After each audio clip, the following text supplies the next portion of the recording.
السلام علیکم ورحمۃ اللہ وبرکاتہ۔ الحمد للہ وکفی وسلام علی عبادہ الذین اصطفی، اما بعد، اعوذ باللہ من الشیطان الرجیم، بسم اللہ الرحمن الرحیم۔ قل اعوذ برب الناس ملک الناس الہ الناس من شر الوسواس الخناس الذي يوسوس في صدور الناس من الجنة والناس۔ پناہ مانگتا ہوں میں اللہ کی شیطان مردود سے۔ شروع کرتا ہوں میں اس اللہ کے نام سے جو بہت مہربان نہایت رحم والا ہے۔ قل اعوذ برب الناس۔ نبی صلی اللہ علیہ وسلم، نبی جی آپ فرما دیجئے کہ میں لوگوں کے رب کی پناہ مانگتا ہوں، ملک الناس جو لوگوں کا بادشاہ ہے، الہ الناس جو لوگوں کا رب پروردگار ہے، معبود ہے، الہ الناس من شر الوسواس الخناس، لوگوں کے ان وسوسوں سے جو چھپ چھپا کر ڈالتے ہیں، من الجنۃ والناس جو جنات اور انسان کی طرف سے ہوتے ہیں۔ جیسا کہ ہم سب جانتے ہیں، اس صورت پر قرآن مجید کی تکمیل ہوتی ہے، اور الحمدللہ اس موقع پر بڑی مسرت اور خوشی کا موقع ہے۔ بہت زیادہ خوشی ہو رہی ہے اس موقع پر کہ ماشاءاللہ ہماری ماں و بہنوں نے اتنی ساری محنتیں کی، اتنی ساری فکریں کی، اور تقریباً 10-12 سال کی محنت کے بعد یہ قرآن مجید کے درس کی آج اختتامی اور آخری مجلس ہے۔ اس مبارک موقع پر آپ سب لوگوں کے لیے بہت ساری مبارکبادی ہے، خصوصاً ان آپا کی خدمت میں جنہوں نے اپنی محنتوں سے یہ پورا قرآن مجید ہمارے سامنے سمجھایا۔ اللہ تعالیٰ ان کی محنتوں کو بھی قبول فرمائے، سننے والوں کی بھی محنتوں کو قبول فرمائے، اور جو کمی کوتاہی ہوئی ہے اللہ تعالیٰ اس کو اپنی بارگاہ میں معاف فرمائے۔ قرآن مجید کی یہ جو آخری جو 2 صورتیں ہیں، اس دونوں صورتوں کو ملا کر اس کا ایک نام ہے معوذتین۔ ان دونوں صورتوں کو معوذتین کہا جاتا ہے، یعنی وہ 2 صورتیں جن سے پناہ مانگی جاتی ہے، یعنی ان صورت کو پڑھ کر دشمنوں سے پناہ مانگی جاتی ہے۔ یہ دونوں صورتیں کب نازل ہوئی تھی؟ جیسا کہ آپ نے تفسیر میں پڑھا ہوگا کہ ایک جادوگر یہودی جس کا نام لبید ابن عاصم ہے، اس نے اللہ کے نبی صلی اللہ علیہ وسلم پر جادو کیا تھا، اور 11 گروہوں کے ذریعے جادو کیا تھا۔ تو فلق اور ناس دونوں کو ملا کر 11 آیتیں ہوتی ہیں۔ جب یہ 11 آیتیں فلق ناس دونوں صورت ایک ساتھ نازل ہوئی، جب یہ صورت اللہ کے نبی صلی اللہ علیہ وسلم کو عطا ہوئی، تو اللہ کے نبی صلی اللہ علیہ وسلم، بیٹا باہر چلے جاؤ، ان کو بند کر دو، بیٹا ابھی یہاں نہیں آئی۔ جب یہ 11 آیتیں نازل ہوئی تو اللہ کے نبی صلی اللہ علیہ وسلم ایک ایک آیت تلاوت کرتے جاتے، اور ہر آیت کے ذریعے ایک ایک گرہ کھلتی چلی جاتی، اور ان 11 آیتوں کی تلاوت کے بعد اللہ کے نبی صلی اللہ علیہ وسلم کو افاقہ ہو گیا، راحت ہو گئی، اور جو اس جادو کی تکلیف ہو رہی تھی اس سے اللہ کے نبی صلی اللہ علیہ وسلم کو راحت ملی۔ شان نزول اس کو کہا جاتا ہے، اس کو بیک گراؤنڈ کہتے ہیں کہ یہ صورتیں کیوں نازل ہوئی۔ قرآن مجید کی چند آیتوں کا شان نزول ہوتا ہے، ہر آیت کا شان نزول ہونا ضروری نہیں ہے۔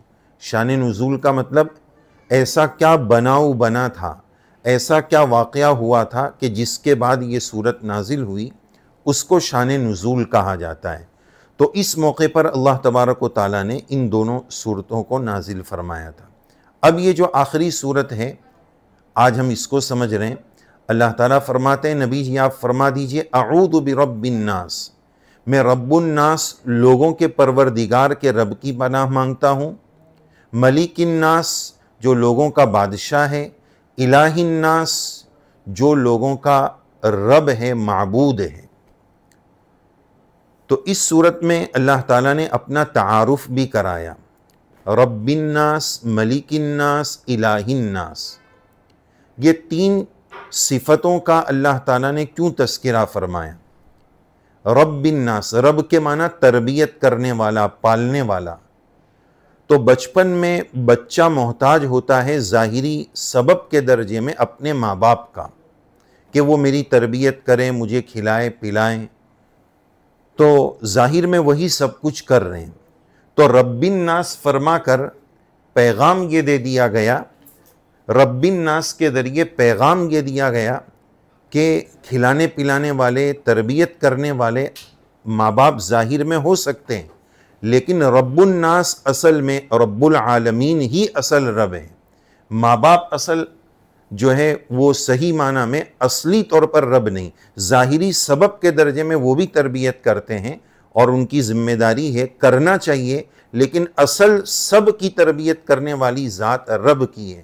جو ماں باپ اپنے بچوں کی تربیت کر رہے ہیں، وہ ماں باپ خود اپنی تربیت میں اپنے رب کے ہم سب محتاج ہیں۔ تو گویا ماں باپ جو ہے وہ صرف سبب کے درجے میں ہے، اصل پالنے والی ذات اللہ کی ہے۔ پھر بڑا ہونے کے بعد لوگوں کو یہ ہوتا ہے کہ پیسے سے کام ہو جائے گا، کرسیوں سے کام ہو جائے گا، لنک لگانے سے کام ہو جائے گا، بادشاہوں سے اور سی ایم اور پی ایم سے کام ہو جائے گا۔ تو فرمایا نہیں، ملک الناس، کوئی بادشاہ نہیں ہے، لوگوں کا اصل بادشاہ رب العالمین اللہ ہی سب کے بادشاہ ہے۔ وہ اس کی کرسی ہے، چند وقت کی ہے، پھر وہ کھیل ختم ہو جائے گا۔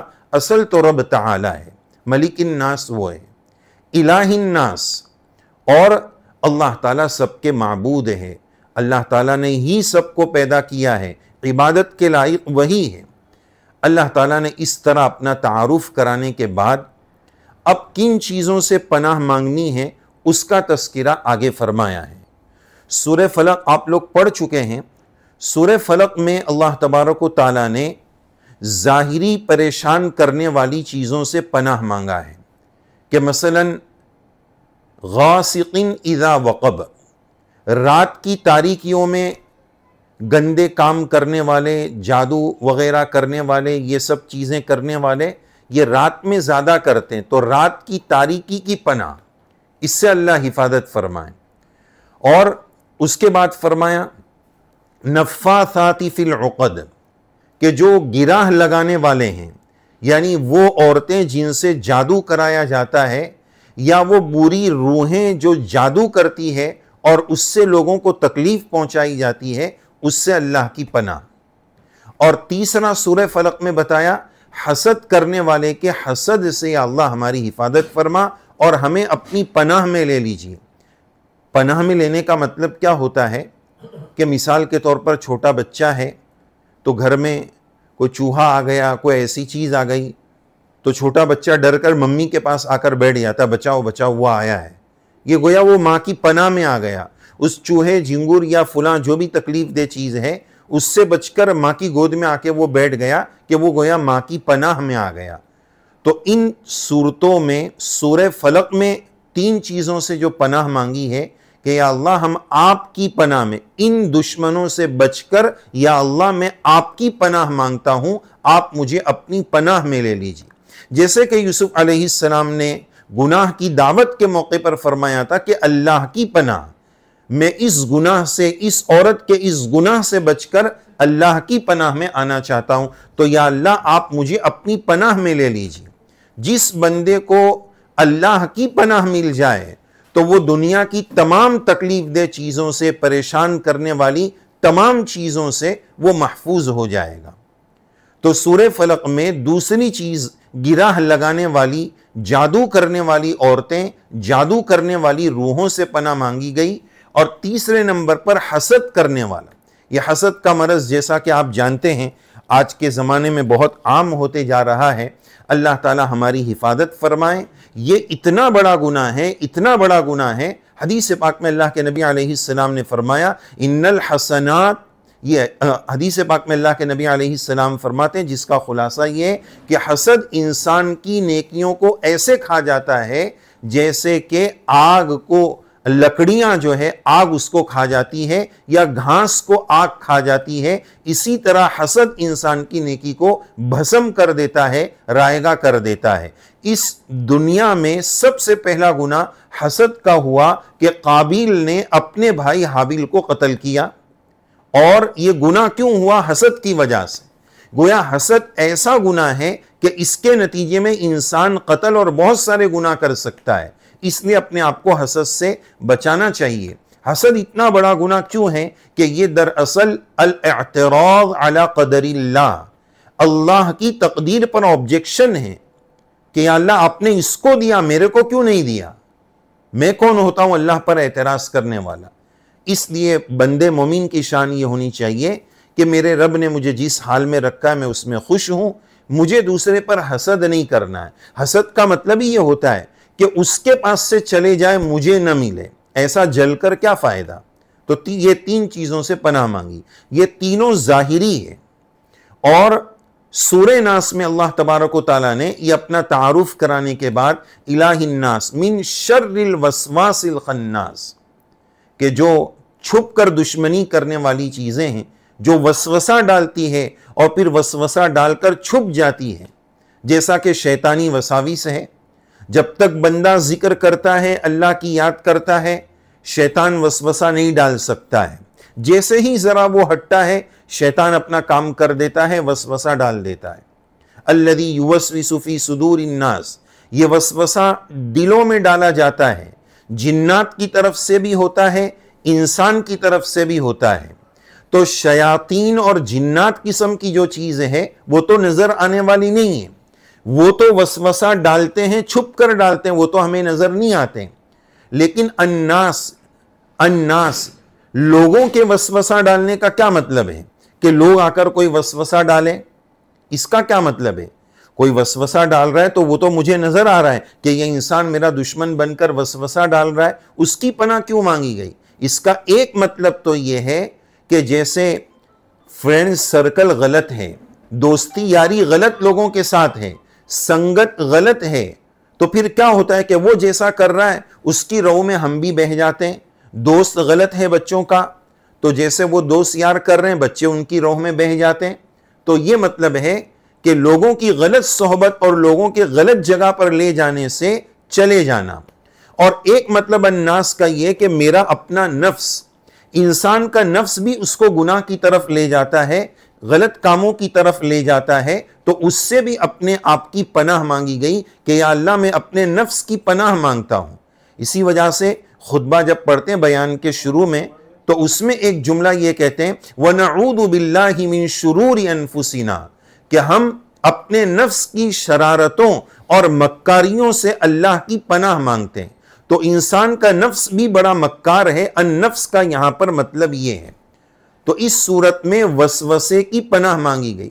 اللہ حفاظت فرمائے کہ بہت سارے لوگ وسوسے کے مسائل سے پریشان رہتے ہیں کہ ان کو خیالات آتے ہیں، اور بہت ساروں کے کوئی خاص وسوسے ہوتے ہیں۔ جیسے آپ نے دیکھا ہوگا کہ کسی کو وضو میں وسوسہ ہوتا ہے کہ وضو کر رہے ہیں تو 20 منٹ تک وضو ہی ان کا نہیں ہوتا، ان کو ایسا لگتا ہے یہاں سوکھا رہ گیا، ادھر سوکھا رہ گیا۔ تو وسوسے کا علاج بہت ضروری ہے، دعا کا اہتمام بہت ضروری ہے، فلق ناس کا اہتمام بہت ضروری ہے۔ حدیث شریف میں وسوسہ ڈالنے والے شیطان کا الگ سے نام آتا ہے، اس کا نام ہے ولہان۔ ولہان وسوسہ ڈالنے والا شیطان ہے۔ تو اس کا علاج ایک تو یہ بھی ہے کہ فلق ناس پڑھے، اور ایک علاج یہ ہے کہ آ جائے وہ میرے بس میں نہیں ہے۔ وسوسہ آ جانا ہمارے بس میں نہیں ہے، لیکن اس کو پالنا یہ غلط ہے، اس کو دور کرنے کی محنت کرنا ہے۔ بیچارے بعض لوگ، جیسے وضو کی ایک مثال بتائی، اللہ حفاظت فرمائے، کچھ ساتھیوں کو اس طرح کا وسوسہ لگتا ہے کہ بھئی ہر وقت وہ مفتی صاحب کو پوچھتے رہتے ہیں کہ میں نے اپنی بیوی کو وہ جملہ بول دیا، اب آپ بتائیے کیا کروں۔ یعنی ان کو ہر وقت طلاق دینے کا نعوذ باللہ وسوسہ آتا ہے کہ بیوی سے بات کر رہے ہیں تو بولے مجھے ایسا وسوسہ ہو گیا کہ میں نے ایسا بول دیا۔ وہ ہر تھوڑے دن پر اسی کا مسئلہ پوچھتے رہتے ہیں، اللہ حفاظت فرمائے۔ تو ایسے وسوسوں سے اپنے آپ کی کوشش کا ایک علاج یہ ہے کہ اس کو پالنا نہیں۔ ایک بزرگ کا واقعہ، ان کو ایک مرتبہ فرسٹ ٹائم وضو میں وسوسہ لگا۔ وہ فرماتے کہ مجھے ایسا ہوا کہ میرا کوہنی کا حصہ سوکھا رہ گیا ہے، پھر تھوڑی دیر کے بعد ایسا ہوا کہ یہ بھی سوکھا رہ گیا ہے، پھر تھوڑی دیر کے بعد ایسا لگا کہ نہیں وضو نہیں ہوا ہے، پاؤں بھی سوکھا رہ گیا ہے. تو وہ فرماتے ہیں کہ پھر میں نے کہا کہ اچھا یہ گرو گھنٹال شیطان کا اثر ہے، جا آج ادھورا وضو کروں گا لیکن نماز ایسے ہی پڑھوں گا. یعنی وہ ادھورا نہیں تھا، ان کا وضو پورا ہو گیا تھا، لیکن شیطان وسوسہ ڈال رہا تھا وضو میں تاکہ نماز خراب ہو جائے. نماز میں کبھی کبھار اس طرح کا وسوسہ آتا ہے کہ ہاتھ دھلنے سے رہ گیا ہوگا، پاؤں دھلنے سے رہ گیا ہوگا، تو اس طرح کا وہ وسوسہ. تو انہوں نے فرمایا آج بلا وضو کے نماز پڑھ لوں گا. لیکن وہ فرماتے بعد میں کہ اگر اس دن میں نے وسوسے والے شیطان کی بات مان لی ہوتی تو مجھے یہ ہمیشہ کا وسوسے کا مرض لگ جاتا اور وضو میں یہ پریشانی آ جاتی. تو بہرحال اس کو پلنے نہیں دینا ہے، بھگا دینا. آ جائے تو دور کرنا ہے اور فلق ناس کا اہتمام کرنا ہے. اللہ تبارک و تعالی نے اللہ کے نبی صلی اللہ علیہ وسلم کی برکت سے فلق ناس بہت بڑا قیمتی اس امت کو ہدیہ عنایت فرمایا ہے. اس میں دنیا اور آخرت کی بہت بڑی کامیابیاں اور بھلائیاں ہیں. آج کوئی ٹینشن سے پریشان، کوئی ڈپریشن سے پریشان، کوئی فلاں سے پریشان، کوئی انسان سے پریشان، کوئی جنات سے پریشان، کوئی کاروبار سے پریشان، اور کوئی جادو سے پریشان، کوئی نظر بس سے پریشان. ہر قسم کی بیسک پریشانیوں سے، چاہے وہ انسانوں کی طرف سے ہو چاہے وہ جنات کسی کی طرف سے بھی ہو، ہر قسم کی پریشانی کا علاج اور دعا اللہ تبارک و تعالیٰ نے ہمیں یہ نصیب فرمائی. اب آج کے زمانے میں ہر 10 بندے میں سے 8 بندے ایسے ملتے ہیں کہ مولانا بہت پریشان ہوں، کسی نے کچھ کر دیا ہے، کھلا دیا ہے، پلا دیا ہے. اور پھر جب یہ وسوسہ اور یہ مسئلہ زیادہ بڑھنے لگتا ہے تو باپو کا چکر، عامل کا چکر. لیکن ہماری شریعت نے ہمیں جو بیسک بتایا کہ اس وقت کیا کرنا ہے، اگر پہلے تو وہم نہیں ہونا چاہیے، لیکن بعض لوگوں کو تکلیف ہے، جادو ہے، سحر ہے، اور اس کا انکار بھی نہیں ہے. اس میں افراط و تفریط بھی نہیں ہونا چاہیے، اپ اینڈ ڈاؤن نہیں ہونا چاہیے کہ بعض لوگ بولتے ہیں میں تو جادو جنات کو مانتا ہی نہیں ہوں. بھائی تیرے نہیں ماننے سے کیا ہوگا؟ ثابت ہے اللہ کے نبی صلی اللہ علیہ وسلم کو جادو ہوا، اس کے نتیجے میں تو یہ 2 صورت امت کو ملی ہے. تو جادو وغیرہ کا انکار بھی نہیں ہے، بالکل ثابت ہے. لیکن ہر چیز ذرا سا سر درد ہوا تو بولے نہیں یہ جادو ہو گیا، ایسا ذرا سا کچھ ہوا تو بولے نظر لگ گئی. نظر بھی برحق ہے، جادو بھی برحق ہے. تو اس میں اپ اینڈ ڈاؤن نہیں ہونا چاہیے، افراط و تفریط نہیں ہونی چاہیے. تو میں بات یہ عرض کر رہا تھا کہ اکثر پریشان رہتے ہیں کہ نظر لگ گئی، جادو ہو گیا، تو اب کوئی عامل کی تلاش ہے. اب آج کل نفسیات اور سائیکولوجی پڑھ کر دکان کھولی جاتی ہے کہ اگر ان کو بولیں گے فلق ناس پڑھو تو بولیں گے مولانا میں دم نہیں ہے یار، یہ تو سب بولتے ہیں. ذرا ایسا باپو اور عامل ملنا چاہیے جو یہ بولے کہ مرچی لاؤ، لیمبو لاؤ، ہرن کا بھیجا لاؤ، اس کی کلیجی لاؤ، فلاں کا پھیپسا لاؤ، اور 20 کلو مشک لاؤ، زعفران لاؤ. مولانا اتنی ساری چیزیں تو میرے کو ملے گی نہیں، میں وہ ہرن کی کلیجی کہاں ڈھونڈنے جاؤں گا؟ تو بڑے ٹینشن مت لو، ہمارا ایک بندہ ہے، اس کو 50,000 دے دو. بھائی ہرن کی کلیجی 50,000 کی ملتی نہیں، وہ بولے فیس اس کی لگتی. میں بالکل پیسے نہیں لیتا ہوں، وہ پیسہ لیتا ہے، وہ کلیجی ڈھونڈنے جاتا ہے. تو یہ سب اس طرح کا چل رہا ہے. ہمارا اعتقاد یہ لیمبو مرچی اور یہ دھاگا یہ سب چیزوں پر ہو رہا ہے. آپ ذرا تصور فرمائیں کہ اللہ کے نبی صلی اللہ علیہ وسلم کا مقام اور مرتبہ اللہ تعالیٰ کے نزدیک کتنا زیادہ تھا کہ اللہ تعالیٰ فرما رہے ہیں کہ آپ جو چاہیں گے فترضا، ہم آپ کو اتنا دیں گے، وَلَسَوْفَ يُعْطِيكَ رَبُّكَ فَتَرْضَا، ہم آپ کو اتنا دیں گے کہ ہم آپ کو راضی کر دیں گے. یہ اللہ کے نبی علیہ السلام کا مقام ہے. تو جب یہودی کی وجہ سے لبید ابن عاصم نے جو جادو کیا، 11 گرہیں لگائی، تو اللہ تعالیٰ نے علاج کے طور پر یہ 2 صورتیں عطا فرمائیں. جو تعلق اللہ کے نبی علیہ السلام کو اللہ تعالیٰ سے تھا کہ آپ کے نبی علیہ السلام کی دل میں ایک چاہت آتی، اللہ اس چاہت کے مطابق فیصلہ کر دے. نبی کے جی میں چاہت آئی کہ ہمارا قبلہ بیت المقدس سے ہٹ کر بیت اللہ بن جائے. یہ چاہت آئی، اللہ تعالیٰ نے قبلہ بدل دیا. فَلَنُوَلِّيَنَّكَ قِبْلَةً تَرْضَاهَا، آپ جو چاہیں گے قبلہ بھی وہ بن جائے گا. اس کمال تعلق کی وجہ سے ایک بات پر آپ توجہ فرمائیں کہ جادو، جنات، نظر، یہ جتنی چیزیں ہیں، اگر فلق ناس سے بڑھ کر کوئی علاج ہوتا، اس سے زیادہ ان چیزوں کے لیے کوئی مؤثر علاج ہوتا تو اللہ تعالیٰ اپنے نبی صلی اللہ علیہ وسلم کو وہ علاج عطا فرماتے۔ فلق ناس عطا فرمانے کا مطلب یہ ہے کہ ان تمام چیزوں کا سب سے بڑا علاج فلق ناس ہے۔ اب ہم غور کر لیں، فلق ناس تو ہم پڑھتے ہیں، لیکن جن چیزوں کا ہم دوسرا علاج کرتے ہیں سب علاجوں کا انکار بھی نہیں ہے۔ کچھ عامل کے اپنے علاج صحیح ہے، سب ایک طرح کے نہیں ہوتے، اچھے بھی لوگ ہیں، لیکن اگر وہ علاج بھی کر رہے ہیں تو ایک بار ہم یہ غور کریں کہ شفا کے سلسلے میں ہمارا یقین ان دھاگوں پر، ان کاغذوں کے جلانے پر یا جو بھی ٹوٹکے کیے جاتے ہیں، کرائے جاتے ہیں، ہمارا یقین اس پر زیادہ ہے یا فلق ناس پر زیادہ ہے؟ فلق ناس کو یوں سمجھتے ہیں کہ یہ تو سبھی کرتے ہیں، مولانا نے کوئی نئی بات تو نہیں بتائی ہے، ایسا سمجھا جاتا ہے۔ نہیں، سب سے بڑھیا علاج، سب سے بڑا علاج، سب سے افضل علاج یہ فلق ناس کا ہے۔ اس کو اپنی زندگی کا حصہ بنا لینا چاہیے۔ اللہ کے نبی صلی اللہ علیہ وسلم کے بارے میں حدیث پاک میں یہ بات ملتی ہے کہ آپ صلی اللہ علیہ وسلم فلق ناس کے نازل ہونے سے پہلے اور بھی بہت ساری صورتیں پڑھا کرتے تھے اور دوسری چیزیں بھی پڑھا کرتے تھے اس طرح کی پریشانیوں کے لیے۔ جب فلق ناس نازل ہوئی تو آپ علیہ السلام نے ان سب چیزوں کے مقابلے میں فلق ناس کے پڑھنے کا اہتمام کیا اور فوراً اس کے ذریعے اللہ تبارک و تعالیٰ نے علاج کر دیا، اللہ کے نبی علیہ السلام کو شفا ہو گئی۔ تو ایک اہم پیغام کہ یہ فلق ناس بہت اہم چیز ہے۔ اور دوسری بات کہ اللہ تعالیٰ کا ایک نظام ہے کہ دنیا میں جس چیز کی ضرورت زیادہ ہوتی ہے نا، اللہ اس کو آسان کر دیتے ہیں۔ ہوا کی ضرورت زیادہ ہے، فری میں ہوا مل رہی ہے۔ پانی کی ضرورت اس سے تھوڑی کم ہے تو وہ بھی فری میں اکثر مل جاتا ہے۔ تو جس چیز کی انسانی ضرورت زیادہ ہے اللہ اس کو عام کر دیتے ہیں۔ اب دیکھو یہ جادو جنات نظر وغیرہ کی ضرورت کے علاج کی ضرورت بہت زیادہ ہے، تو اللہ تعالیٰ نے یہ نہیں کہا کہ بھائی اب پوری سورہ بقرہ پڑھو، پوری سورہ آل عمران پڑھو، تو بولیں گے میں حافظ نہیں ہوں، تو آسان صورت دو، آخری صورت کہ بھائی یہ پڑھ لو، یہ تو سب کو آتی ہے۔ اگر یہ بھی نہیں آتی ہے تو پھر کہا جائے گا کہ بھائی پھر تو کیسا مسلمان ہے کہ قل واللہ نہیں آتی، فلق ناس نہیں آتا ہے۔ تو فلق ناس ہر مسلمان کو تقریباً یاد ہی ہوتی ہے۔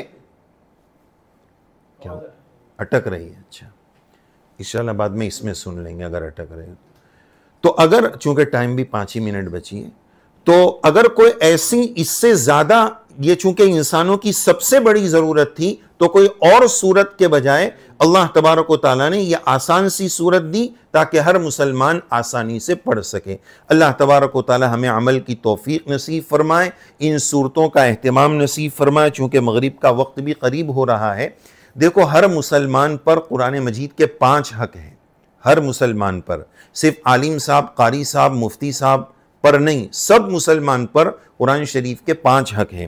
نمبر 1 اس کے اللہ کی کتاب ہونے پر ایمان لانا، اس کی صحیح طرح تلاوت کا اہتمام کرنا، اور نمبر 3 اس کے میننگ اور معانی کو سمجھنا، اور سمجھ کر نمبر 4 اس پر عمل کرنا، نمبر 5 اس کے پیغام کو امت تک دعوت کے ذریعے پہنچانا۔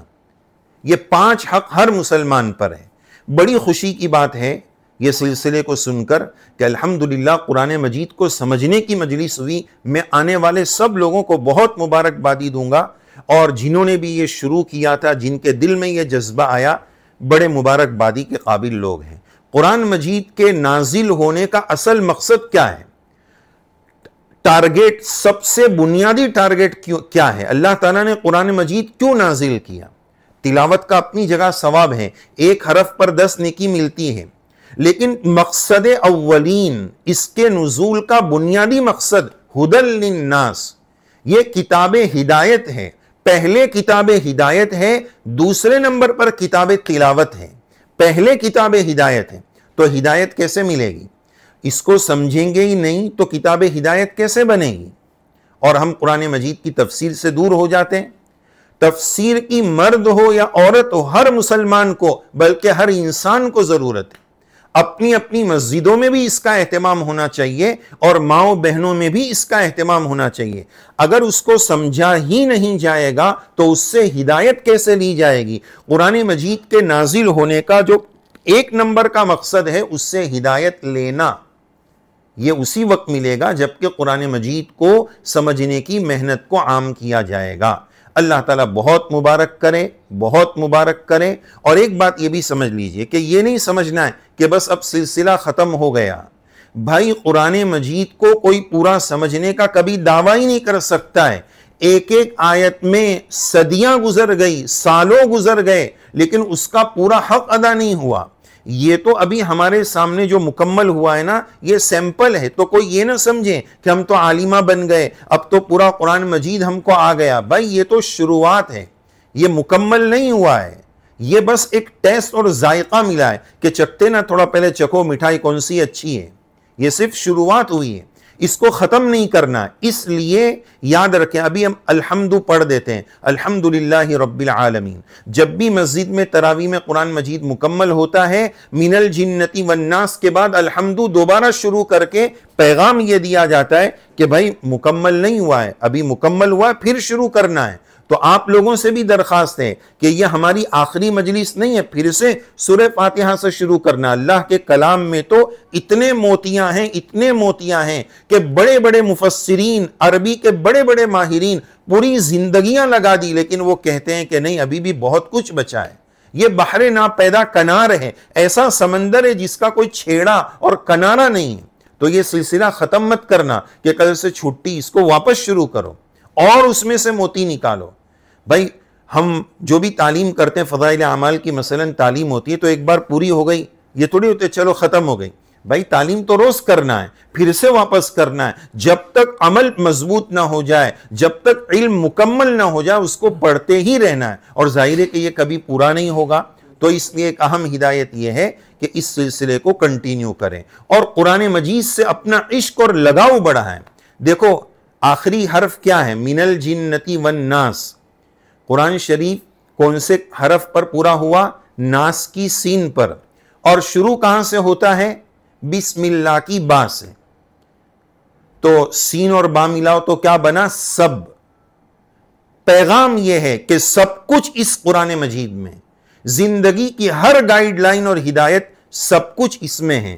اس سب کا الٹا کر دو تو کیا بنا؟ بس یہ پکڑ لو تو آپ کی زندگی کامیاب ہے۔ سب کچھ اسی میں ہے، بس اسی کو پکڑ لو تو کامیاب ہو جاؤ گے۔ اللہ تعالیٰ ان ہدایت پر، چونکہ وقت ہو چکا ہے، مغرب کی اذان قریب ہے جی، تو بات تو کنٹینیو اب پیچھے واپس نہیں جا پائے گی۔ اچھا یہ ٹھیک، بہت اچھی بات ہے، بھائی صاحب نے بتایا، بہت مبارک ہو، بہت اس پر بھی مبارکبادی دوں گا کہ ایک مرتبہ تو بیان ہوتا ہے تو پھر اس کے بارے میں سوچا جاتا ہے کہ ابھی عمل کریں گے کہ نہیں۔ کتنے مبارک لوگ ہیں کہ یہاں درخواست کی گئی اور فوراً کہا کہ نہیں، یہ ابھی ہو جائے، بہت اچھی بات ہے۔ اس لیے کہ وہ وہاں پر بھی یہی ہوتا ہے کہ من الجنتی والناس پڑھتے اور فوراً الحمد شروع کر دیتے ہیں، تو اس پر بھی الحمدللہ عمل ہو گیا۔ ایک آیت شریفہ پڑھ لیتے ہیں۔ بسم اللہ الرحمن الرحیم، الحمدللہ رب العالمین الرحمن الرحیم مالک یوم الدین۔ ان آیتوں میں اللہ تعالیٰ نے اپنا تعارف کرایا ہے اور بندوں کو پیغام دیا ہے کہ بندے کو الحمد ہر وقت اللہ تعالیٰ کا شکر گزار رہنا چاہیے۔ اللہ تعالیٰ فرماتے وَقَلِيلٌ مِّنْ عِبَادِيَ الشَّكُورُ، میرے بندوں میں شکر گزار بہت تھوڑے ہیں۔ اللہ تعالیٰ ہم سب کو اپنے شکر گزار بندوں میں شامل فرمائیں۔ تو بہت اچھی بات ہے، یہ سلسلہ آپ دوبارہ شروع کر دیجئے۔ اللہ تعالیٰ اس گنہگار کو بھی عمل والا بنائیں، ہم سب کو توفیق عمل سے نوازے۔ اور پھر ایک مرتبہ آپ سب لوگوں کے لیے ایسے خوشی کے موقع پر ڈھیر ساری مبارکبادی ہے۔ اللہ تعالیٰ آپ کے اس تکمیل کو بے انتہا قبول فرمائے، اپنی بارگاہ میں شرف قبولیت سے نوازے، اخلاص عطا فرمائے، اور پڑھنا یہ عمل کے لیے ہے، اللہ ہم سب کو عمل والا بنا دے۔ آمین یا رب العالمین۔ وآخر دعوانا ان الحمدللہ رب العالمین۔ بسم اللہ الرحمن الرحیم۔ سبحان ربی العلی العلی الوہاب، لا نحصی ثناء علیک انت کما اثنیت علی نفسک ربنا آتنا فی الدنیا حسنہ وفی الآخرۃ حسنۃ وقنا ربنا عذاب النار وقنا ربنا عذاب النار وقنا ربنا عذاب النار اللہم آنس وحشتنا فی قبورنا اللہم ارحمنا بالقرآن العظیم واجعلہ لنا اماما ونورا وہدا ورحمہ اللہم ذکرنا منہ ما نسینا وعلمنا منہ ما جہلنا وارزقنا تلاوتہ آناء اللیل وآناء النہار واجعلہ لنا حجتا یا رب العالمین۔ مولا کریم گناہوں کو معاف فرما، قصوروں کو درگزر فرما، ہم سب کے حال پر رحم فرما۔ مولا بڑے مبارک موقع پر آپ سے مانگ رہے ہیں، آپ کے کلام پاک کو سمجھنے کی جو بھی ٹوٹی پوٹی محنت ہم سے ہو سکی ہم نے کی، پیارے اللہ ہماری ماں و بہنوں کو قبول فرما، ان کے سننے کو قبول فرما، ان کے کہنے کو قبول فرما، ان کی محنتوں کو قبول فرما، نسلوں میں اس کا بہترین بدلہ نصیب فرما، عمل کو زندہ فرما، سلسلے کو دوام عطا فرما، قرآن مجید کی برکات ہم سب کو نصیب فرما۔ یا اللہ ہم سب کو حافظ قرآن بنا، عالم قرآن بنا، داعی قرآن بنا، ناشر قرآن بنا، عاشق قرآن مجید بنا۔ اللہم اجعل القرآن ربیع قلوبنا، یا اللہ ہم سب کے دلوں کو قرآن مجید کی بہار بنا دیجئے، ہم سب کے دلوں میں قرآن مجید راسخ و پیوست فرما دیجئے، اس کی برکات نصیب فرما دیجئے، جادو ٹونا سحر نظر بد ہر طرح کی بیماریوں سے، پریشانیوں سے، مکاریوں سے، حاسدین کے حسد سے، نظر بد لگانے والوں کی نظر سے، یا اللہ ہمارے گھروں کی، گھر والوں کی، ہمارے بچوں کی، ہم سب کی پوری پوری حفاظت فرما، اور فلق ناس کا اہتمام، بہترین دوائی آپ نے نصیب فرمائی ہے پیارے اللہ۔ امت اس دوائی کی اہمیت سے، اس معوذتین کی اہمیت سے، آپ سے پناہ اس میں مانگی گئی ہے کہ یا اللہ آپ اپنی پناہ میں ہمیں لے لیجئے، یا اللہ اس کا اہتمام نصیب فرما دیجئے، ہمیں اس کی اہمیت کو سمجھنے کی کیفیت اور اس کا اہتمام نصیب فرما دیجئے۔ ہمارے ایمان کی کمزوری کا حال یہ ہے کہ دوائی پر اور ڈاکٹر کی بات پر ہمارا یقین زیادہ ہو گیا۔ اللہ کے نبی علیہ السلام نے جو اس کے بارے میں بتایا، پیارے اللہ آپ نے بتایا، اس کے بارے میں ہمارا یقین کمزور ہو گیا۔ ہمارے ایمان اور یقین کو مضبوط فرما دیجئے، شریعت سنت والی باتوں پر عمل کرنا آسان فرما دیجئے۔ مولا مانگنا نہیں آتا ہے، بن مانگے عطا فرما دیجئے۔ ہماری مائیں بہنیں جو امیدیں لے کر آئی ہیں ان کی امیدوں کو قبول فرما لیجئے، جس کی جو جائز حاجتیں ہیں، جائز مرادیں ہیں، پوری فرما دیجئے۔ مولا کریم اپنے گھر بار کام کاج کو چھوڑ کر ہماری مائیں بہنیں لمبی مدت سے آتی رہی، سب کے آنے کو قبول فرما لیجئے، ہدایت کا ذریعہ بنا دیجئے، گھروں میں دین کے آنے کا ذریعہ بنا دیجئے، نسلوں میں دینداری کے آنے کا ذریعہ بنا دیجئے۔ مولا مانگنا نہیں آتا ہے، مانگنا بھی سکھا دیجئے۔ ہم تو عجیب بھکاری ہیں، ہمیں اپنی مراد بھی نہیں معلوم ہے، مولا نہ جولی ہے نہ پیالہ ہے، بس آپ کی رحمت کے امیدوار ہے، بڑے طلبگار ہے۔ مولا امت کے حالات کو درست فرما دیجئے، امت کی بگڑی بنا دیجئے، امت کی بگڑی بنا دیجئے، ہمارے ملک کے حالات کو درست فرما دیجئے، ہمارے ایمان کی حفاظت فرما دیجئے، نسلوں کے ایمان کی حفاظت فرما دیجئے، ہماری اولادوں کی بہترین تربیت فرما دیجئے۔ مولا مانگنا نہیں آتا ہے، جو مانگا وہ بھی عطا فرما دیجئے، جو مانگنے سے رہ گیا وہ بھی نصیب فرما دیجئے۔ جب سے دنیا بنی ہے جتنی دعائیں مانگی گئی، مانگی جا رہی ہے، قیامت تک مانگی جاتی رہے گی، ان سب دعاؤں میں ہم سب کا حصہ نصیب فرما دیجئے۔ عزت کے بعد کی ذلت سے بچا لیجئے، ہدایت کے بعد کی گمراہی سے بچا لیجئے، علم آ جانے کے بعد جہالت والے کاموں سے بچا لیجئے، ایمان مل جانے کے بعد کفر و شرک سے ہماری حفاظت فرما دیجئے، ہماری دعاؤں کو اپنی بارگاہ میں مستجاب فرما دیجئے۔ ان اللہ و ملائکتہ یصلون علی النبی یا ایھا الذین آمنوا صلوا علیہ وسلموا تسلیما۔ اللہم صلی علی سیدنا مولانا محمد وبارک وسلم۔ ان اللہ وملائکتہ یصلون علی النبی یا ایھا الذین آمنوا صلوا علیہ وسلموا تسلیما۔ اللہم صلی علی سیدنا مولانا محمد وبارک وسلم۔ سبحان ربک رب العزة عما یصفون وسلام علی المرسلین والحمد للہ رب العالمین۔